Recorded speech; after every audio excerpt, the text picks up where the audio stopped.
Hey guys, how's it going? Hope you're doing okay tonight. I may swap my legs and arms a little bit because the skeeters are out. But I just want to say hello and share something with you for this week to hopefully be encouraging to you. In the book of Colossians, Paul says something pretty powerful, and if we understand it, it can have great implications on our lives. And he says, let the peace of God basically rule your hearts, and let the word of God dwell in your heart richly.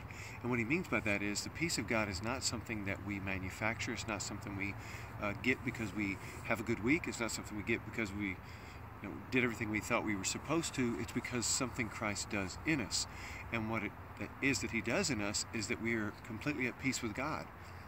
And the only way that matters or makes a difference in our lives is if that's a big deal to us. If we would rather have our circumstances be perfect so we could have peace, we'll never have it.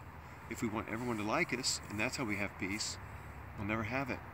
If we want everything to work out, our finances to be straight, our health to be straight, and then we'll have peace, we'll never have it.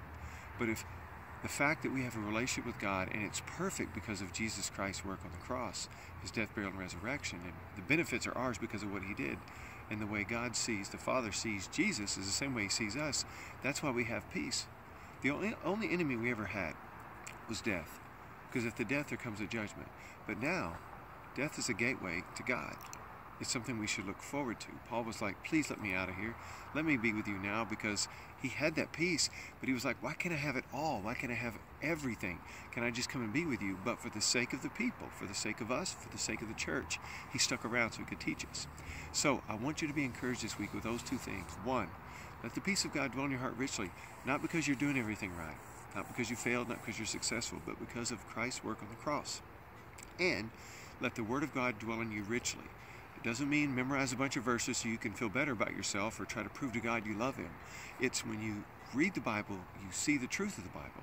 And if people are telling you the richness that's in the scriptures, they're going to tell you how everything points to Jesus and what he did. We see our failures and we see Christ's success, page after page after page. We see a story of redemption that's beautiful and full of love of God towards us.